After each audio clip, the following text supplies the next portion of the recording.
Imagine driving through the wee hours of the morning, just another Uber ride to meet your daily goal. You accept a seemingly ordinary call, but what happened next defies everything we know about reality. This is the story of David Thompson, an Uber driver in Toronto, who responded to a request at 3 a.m. and experienced something no manual could have prepared him for. If you like mind-blowing stories, subscribe to the channel now because this story will keep you up at night tonight. It was a Tuesday in January in Toronto. David, a 42-year-old father of two, had been driving Uber for 3 years to supplement his income. The city was blanketed in light snow, and the empty streets created that eerie atmosphere only late nights can evoke. David had just dropped off a passenger at Pearson Airport when his phone vibrated. Another call. 15 minutes to boarding, a 25-minute ride. The fare was good, he needed more rides for his weekly goal. The address was in Kensington Market, a neighborhood known for its nightlife. Nothing out of the ordinary. David accepted and drove through the deserted streets. With only the car's heater on and soft jazz on the radio. 15 minutes later, David arrived at the GPS location. Something was wrong. Very wrong. The address led to an empty lot between two residential buildings. No buildings, just a fenced-in area with old fences and overgrown weeds. David checked it 3 times. It was correct. He called the passenger, but it went straight to voicemail with a strange automated message. The number you dialed exists in a parallel dimension. Please wait for instructions. David thought it was a prank or a system error. It was then that he saw a figure approaching. A woman dressed in 1950s clothing, a gray wool coat, low-heeled shoes, and a small handbag. She walked quickly, constantly looking back, as if being pursued. The woman knocked on the window. When David rolled down the window, he said in a shaky voice, "Are you the driver? I need to get to Toronto General Hospital urgently. My husband is in the hospital there." David was confused. Toronto General Hospital had been demolished 15 years ago to make way for condominiums.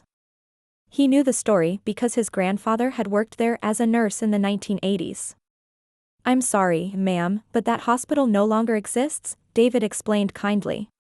The woman looked at him in absolute panic. "What do you mean it doesn't exist? I just spoke to the doctor. My husband William had a heart attack. I need to get there now." David noticed that her clothes were completely dry, despite the snow. Furthermore, she wasn't visible in the rearview mirror when he got into the back seat. His heart raced, but he tried to remain calm. David decided to take her to the hospital, thinking she was confused.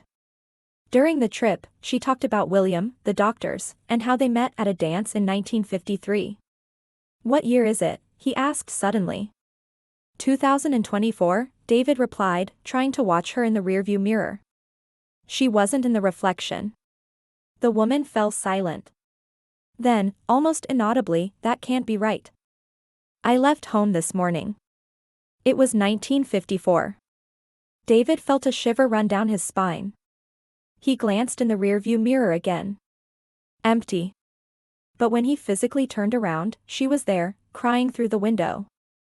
They arrived at the hospital, now a residential complex. The woman began to cry uncontrollably. "Where's the hospital? Where are the trees? What happened?" David stopped and turned around. "What's your name?" "Margaret Foster. My husband is William Foster. Married 2 years." David picked up his phone with trembling hands and searched for Margaret Foster Hospital, Toronto General. What he found chilled his blood. First news: 24-year-old woman dies in accident on the way to the hospital where her husband was admitted. Margaret Foster died in the early hours of December 15, 1954. After skidding on the ice on Spadina Street trying to get to Toronto General Hospital. David showed the screen to Margaret. She read it silently, tears streaming down her face. "Did I die? Did I never reach William?" David didn't know what to say. How could he explain that she had died 70 years ago? Margaret looked at him with understanding and deep sadness. "I felt the car skidding. I remember the snow, the cold, then darkness. I woke up walking, looking for a taxi. When I saw your car, I thought it was my chance to get to William. He paused. Did he survive the attack? David researched again. William Foster had died 3 days after the accident, apparently of grief. He waited for you, David said softly. And probably still waits. Margaret smiled for the first time. Thank you for helping me understand. I can rest now. It began to turn transparent, slowly disappearing. Tell me that true love never dies. Sometimes it just needs time to find its way. And it disappeared completely. David stood in the parking lot for an hour, processing what had happened. Dream? Hallucination from exhaustion? She looked in the back seat and saw something that changed everything, a vintage purse, just like Margaret's. Inside she found a 1954 wallet with the name Margaret Foster, a photo of her with William, and a letter never sent to her husband. The next day, he went to Mount Pleasant Cemetery. He found Margaret and William's graves side by side, separated for a moment, united for eternity. She left her purse on Margaret's grave. As she turned, a gentle breeze stirred the flowers, forming a perfect heart.